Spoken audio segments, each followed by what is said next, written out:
Hey, welcome everybody. Dan Thorne's session is still going on. I can see it on the screen. So, if you are with us, welcome. From what I heard of Dan's session, it was really good. I've got Lillian here with me. This is the reality of when your kids are still not back at school. You say hi, guys. I know. Now they decide to be quiet. I'm also in the room with the rest of the team. Say hello, everybody. Hi. So this is I've actually been kicked out of the meeting room, so I'm working in HQ at the moment. So I hope you're all enjoying the conference. Sorry for the technical issues this morning. We're still not quite sure what exactly happened, so we're talking to the AV team to find out, and we will update you, but I think it all seems to be working quite well now.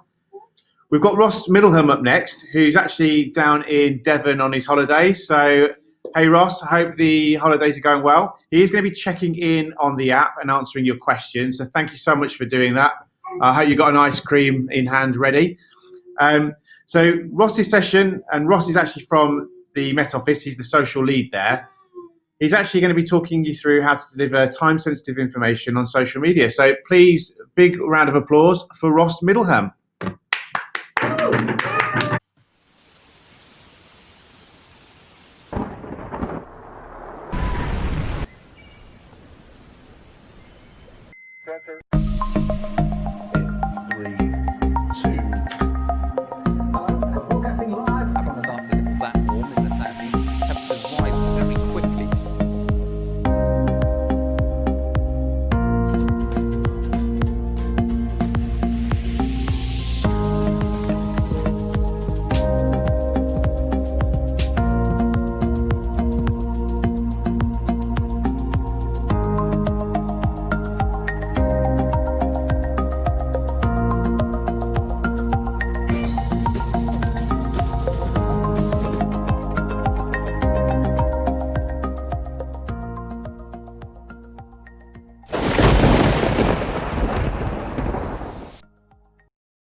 Hello, I'm Ross Middleham, Content and Social Lead at the Met Office, and I am delighted to be able to speak at Social Day today.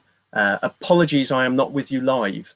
At this point I will probably be in sunny Cornwall, but I should be able to get online, broadband being all right, for the end to go through any questions that you've got. The temptation was obviously there for me to try and edit something because I'm not live, but I wanted to try and run this as though it was. So I thought I'd give you a flavour of the setup. This has been my Met Office for the last 5 months. Now, I wasn't expecting it to be, but this is where we're at. And I thought I'd get some multiple cameras going and try and make it a bit interactive and see how it works. So bear with me. Let me remove these cameras and let's dive straight into the presentation and start chatting it through. So, what a tune this is. Put it in the comments if you know who sung this, because I'd be interested to know, gauge a bit of an idea of who's in the audience. But what a tune. So I'm going to talk you through a few different things today, and it'll be a bit of a whistle-stop tour of the world of social media at the Met Office. Enough of that song though now. So I'm going to tell you a little bit about how we've moved from weather in your living room to weather in your pocket with you all the time. I'll talk you through the way we publish and the way we manage our content and get it out across our social media channels. I'll talk a bit about our team and the skills that we need and how we stay creative. And then I'll probably give a little hint as to what I think the future of social might be for us and the wider future of social in general. And we can see how good that I've forecast that. Okay, sliding on to a little bit about the Met Office. Now, if this was interactive and I was able to present there and then, I would ask you to put in the comments if anyone's even heard of the Met Office. I'm going to bring up a quick video about some of the things that we do. And these might be 5 things that you didn't realise. But essentially, the Met Office is there to help you stay safe and able to thrive. So we're really important, particularly in times of severe weather. But we were founded in 1854, and we've got an archive of meteorological knowledge that extends right back from then. We work across the UK, but also globally, around weather, but also around climate. And you might be surprised to know that we also provide weather forecasts for space. Bonkers, eh?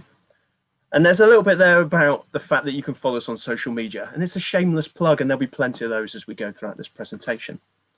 And I wonder how many of you did check the weather forecast today. Hopefully it's sunny. That was my prediction. So I'll be down in Cornwall and it'll be beautiful.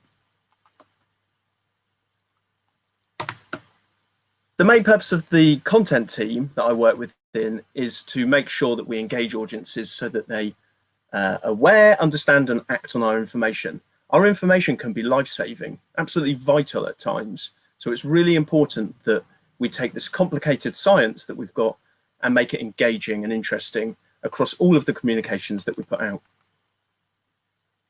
And this was our world, and you might recognize this fella. Again, put it in the comments if you know who this is. I'd be very interested to know if you can give me the year as well. You'll get an extra bonus point.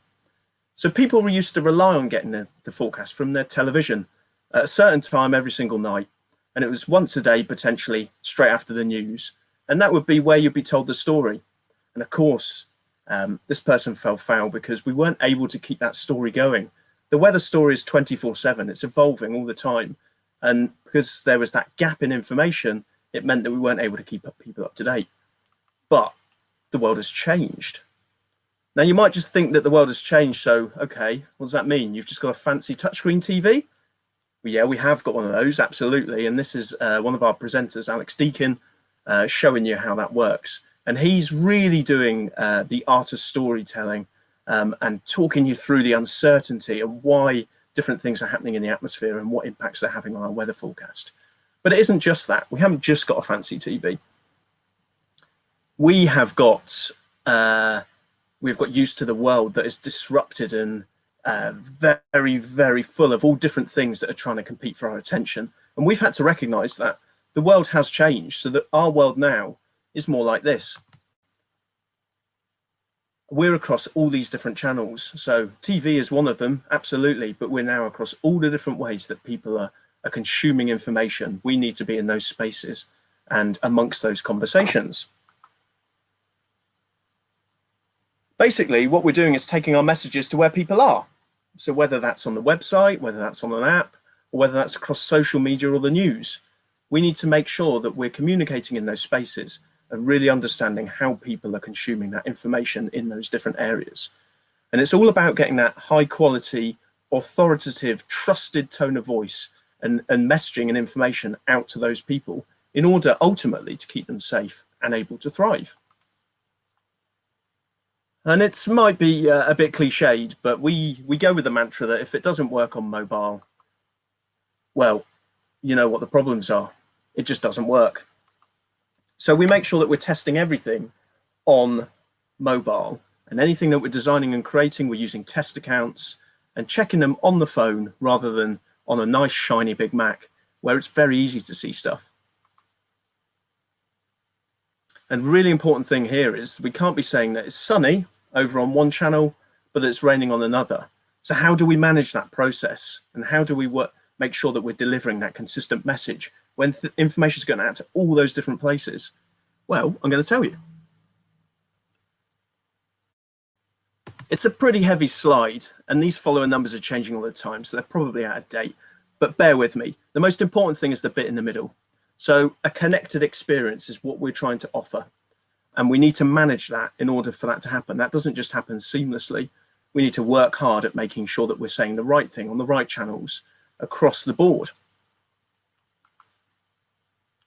And our information is split into two camps. We've got real-time stuff. Is it going to rain? Is it going to snow? And we've got evergreen stuff. So stuff that's a bit longer form, that will get engagement and views over time, but it positions us as the trusted voice and the authoritative voice.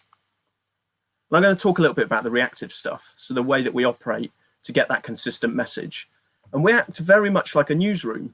So that's me right there. And that was the days when we were allowed to be closer to each other. that makes me feel really uncomfortable now, that picture. It's too snug. We're now, of course, doing all of this virtually.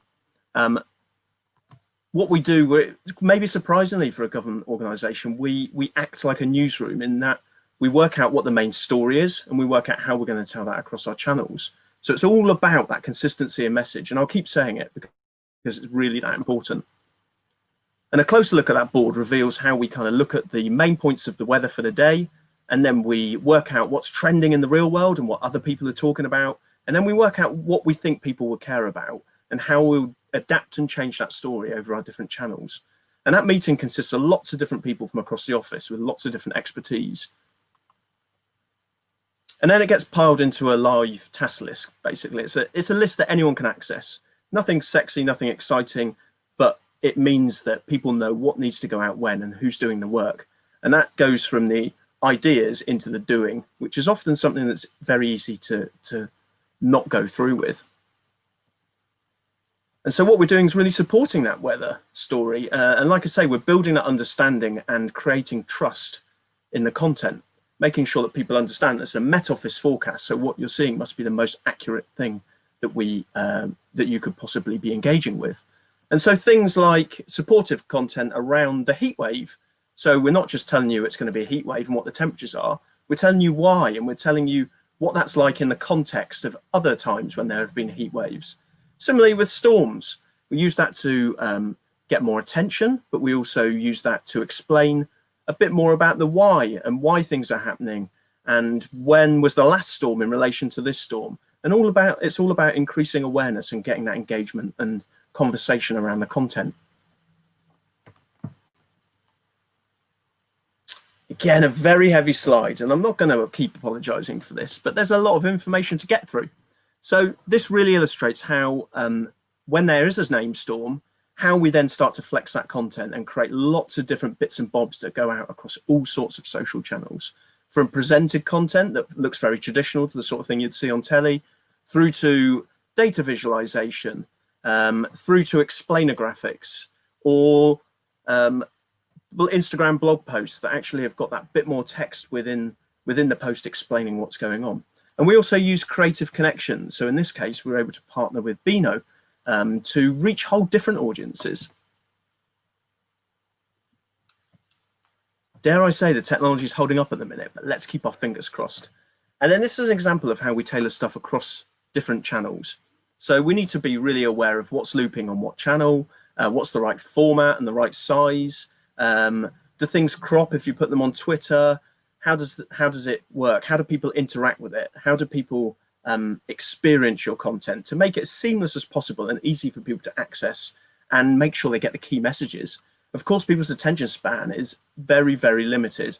And so we need to grab the attention and make sure that they're getting these key messages from quite complicated science very, very quickly.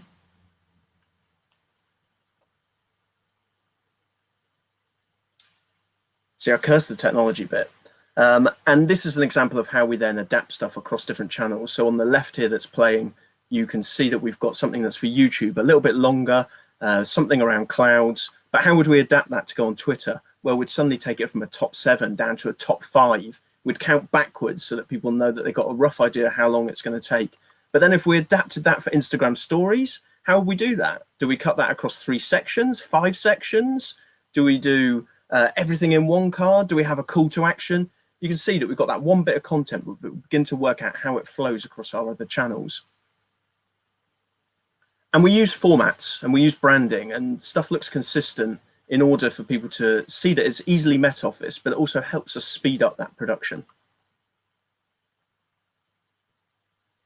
And absolutely, we try and reach different audiences through other people's channels. Of course, we've got the analytics to see who's engaging with what channels and what posts. And traditionally, the older demographic have grown up with the Met Office and weather and the BBC association, and they trust our content. But the younger demographic have always been traditionally difficult for us to reach. And so we do it in different ways by partnering with different people and finding different opportunities. So here's an example of how we worked with Roman Kemp to give him a little birthday surprise from our presenter. And then they cut that bit of content into an engaging bit of content they knew was right for their viewers and their audience. And what it did, it raised awareness of the Met Office and our forecasts as he talked about it and our presenter. And then similarly on the other side, working with Jamie Oliver around the combination of food and climate, and kind of getting him to talk through our messages as well, and supporting the messages that he is talking through at the same time. And we also give away our content to people, and I'll come on to that in a moment. But we work with various different partners that align to our values, so around that kind of safety and keeping people safe. So we use other partners like RAC to amplify our content on their channels, reaching whole different demographics for us. And around that piece of giving away, as well as that, we target content. So we make sure that people are getting the relevant content on their feed. So particularly useful for us is around weather warnings and storms, because we know that if you've got a warning in your area, then we can target content at you to take action, to be aware, and make that as relevant as possible. That content goes out that we create, it goes out twice a day to news and media companies, and we're giving that away because we want them to use it, because what we're giving is the authoritative voice, and it gets picked up and used in all sorts of different places, as you can see here on this slide. Absolutely. So I stand by this lyric. Again, put this in the comments. Who knows what song that's from? And give me the artist if you've got that. All the science I don't understand, it's just my job 5 days a week. Absolutely true. And as a designer by heart and by trade, we're often thought of as making things look pretty, but we all know it's much, much more than that. And all of these things are things we have to do when working in-house at the Met Office. We are multi-skilled producers. We're designers, we're presenters, we're technicians. We need to be able to do a bit of everything in order, because we're a small team, we need to be able to cover each other and make sure we're getting stuff out the door very, very quickly. And that might mean that we have to do a Facebook Live, and so I have to jump on camera, or someone else has to take up the sound and edit. But what we do is understand each other's jobs and be able to fill in when we're able to do that. And it means that it's important to say we're not just creating social content. That is a big bit of our role, but we're also creating content across the board for all sorts of different things, from campaigns through to event branding. We've also got a business arm that sells some of our products and services to different companies and organizations. And so we do a lot of work in that space as well. And there's some of the examples around that. So we're working obviously on our app and our website. And these are some of the things that are examples of that. But fortunately, I am surrounded by some of the world-leading expertise. And I'm going to take this moment just to have a little bit of an advert break for you and show you some of those people.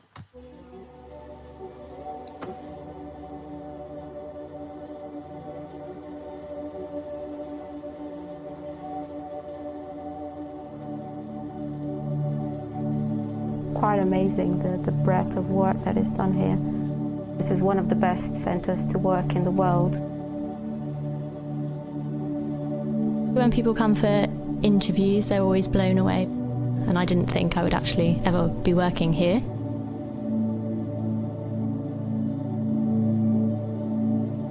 It's really inspiring to work with people that are at the top of their game, and it makes you bring your levels up. I can see so much benefit from combining the expertise of all the team members. I feel like I'm looking after something that's really important and actually making a difference.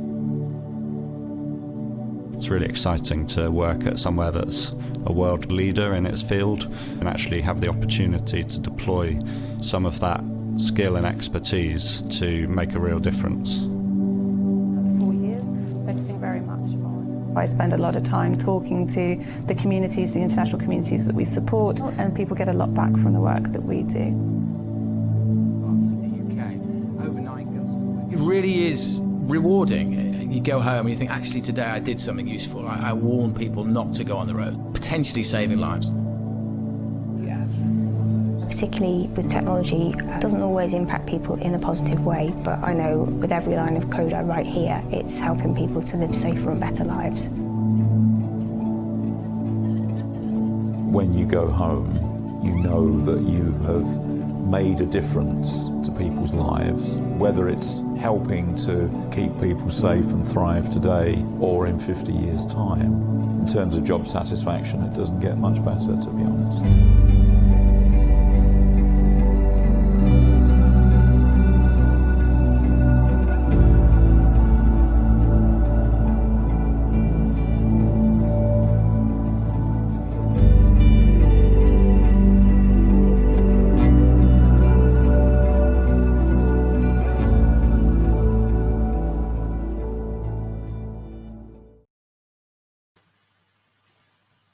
So hopefully that gives you a flavour of some of the people that I work with and some of the people around the office.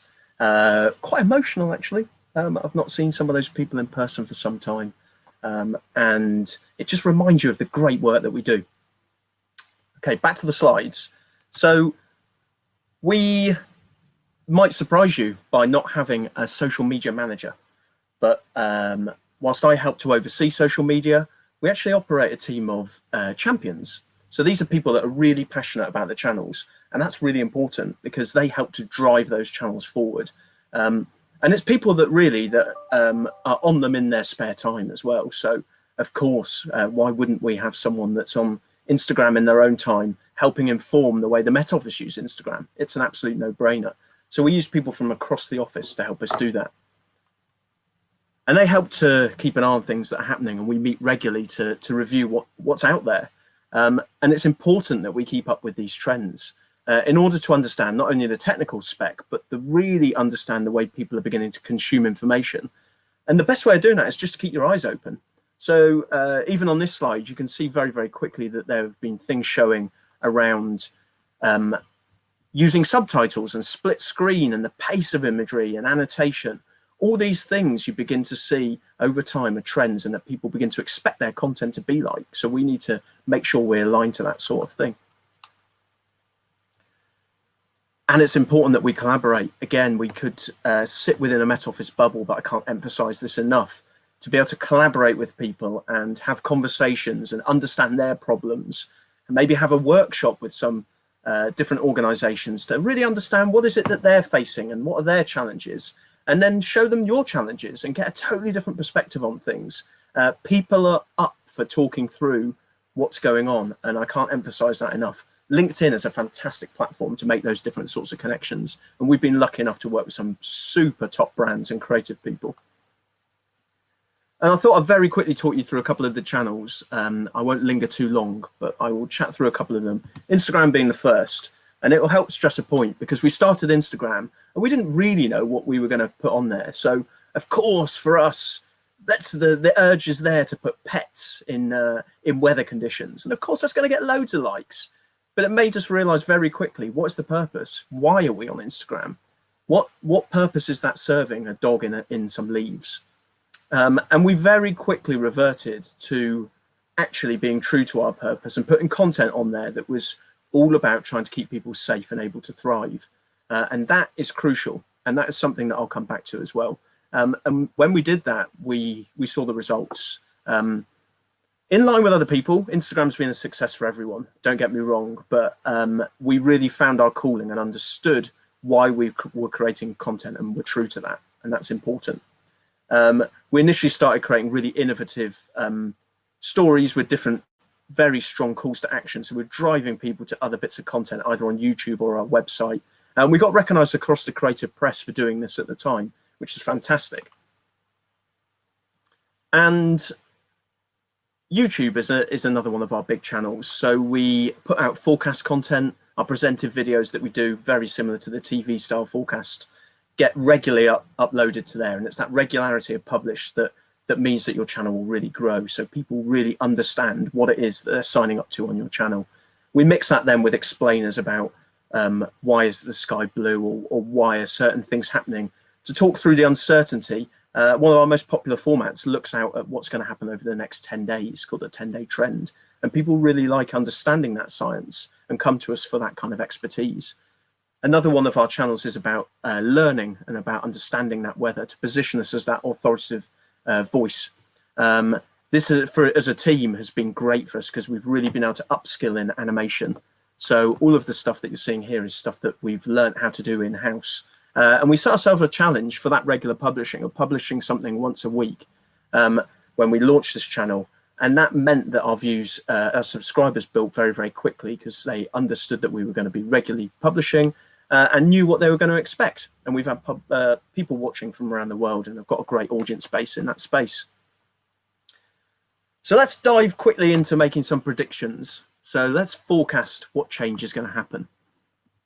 And let's start with TikTok. We can't ignore it. There's bound to have been tons of talks around Social Day on TikTok, and this is no different. I will give you an insight into how the Met Office could possibly have a voice on TikTok. Well, you need to understand and work out when's the time to actually adopt some of these channels. And it goes back to the point that I made on Instagram. Understand your purpose. Why are you creating content for an audience? Why do they care?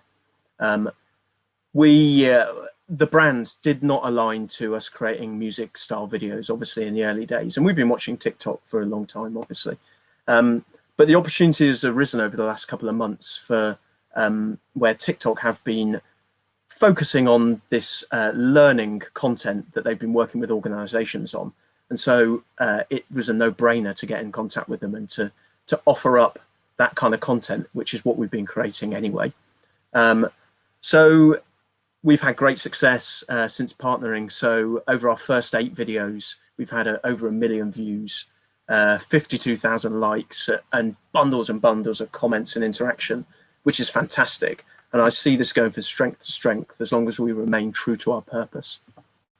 So TikTok, make sure you have a look if you haven't. I'll be surprised if you haven't. There is the danger that brands will begin to lose that identity as they desperately struggle to compete in the noisy social world. So again, this absolutely aligns with the point of think about why you're creating stuff. So don't put dogs in leaves just for the sake of it. Make sure that your content is really relevant and it hits the point of why you're creating stuff. Don't get lost in trying to keep up with trends just for trend's sake. Understand what your audience likes. So don't create content that starts to get confusing. I was left a bit baffled by this one on the right hand side, but there's lots of examples of it because everybody is trying to find their way in this space. And of course, social for good is absolutely going to be on the increase. We're already seeing people crowdsourcing for information around disaster recovery. There are donation stickers already. Absolutely, there's a rise of closed communities. And compassion and well-being are huge themes across life in general at the minute, particularly in these absolutely crazy times. And social for good definitely gives us a place as well, because not only do we do that amazing weather content and science, we do absolutely bundles of world-leading climate science.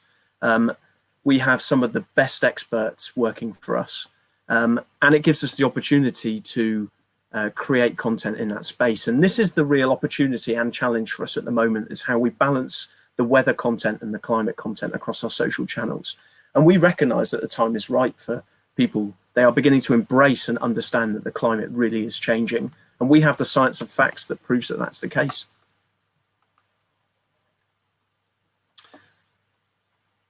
Absolutely love this cliched slide. Of course, if we're thinking about change, there is only one thing that we're going to know for certain, and it's that everything is going to be different from it is right now. And it's important that you move with the times. Don't keep doing today what you were doing 5 years ago. Make sure you are current and understanding what the audience is doing and where things are moving to.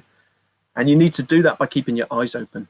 And one thing for sure is that we are currently, even more so in these recent months, breeding a whole new generation, and there's a whole different user group that's going to be a challenge for us as a Met Office to engage with. A totally different kind of social, where a bit more like a closed social, where people are interacting via the game or streaming that interaction, and that gives a whole different challenge as to where we fit in that kind of in that marketplace effectively.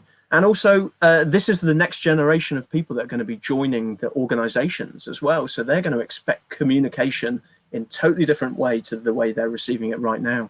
And there's that real reliance on YouTube to listen and interact and understand, and personalities to front up content and lead them through it. So not only will content change, but our workplaces without a doubt going to change.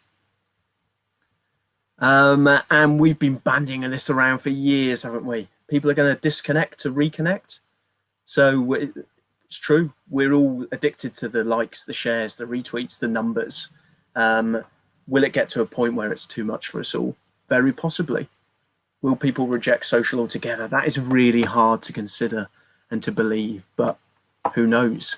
Very, very difficult, and something we've got to be very wary of, that we're not overloading people with the stuff we're producing.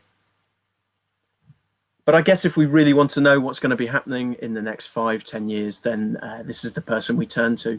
And he's talking about stuff all the time and giving us clues around connectivity, as you can see on this slide, around drones, around satellites, around everything being connected, AI, planning, VR, AR, all the things that are buzzwords now, and that we're all beginning to tamper with, but that will become the norm very, very soon. And no doubt this man will be driving it, or people very similar to him. But the important thing remains still, that as that change happens, the constant is the fact that we need to remain on the lookout for those opportunities, but we need to remain true to our purpose and keep remembering, why is it that we want to be in this space and communicating to this audience in particular. So another shameless plug to follow us across our social channels. Follow us and see if what I'm saying is right. Have I forecast social as well as we forecast the weather? Hey, what a way to finish. So with any luck, I will be live and able to answer questions with you right now. So fingers crossed. Thank you for bearing with me. I hope you found that interesting. It would be brilliant if you connect with me on LinkedIn. Just search for Ross Middleham. I'd love to connect up with you on there. Let me know what you thought of this talk and this kind of presentation. It's all new to me. But this feels like a good way of doing it. And no doubt it's going to be something that we're embracing and creating more content like this going forward. So let me know your questions and I will do my best to answer them.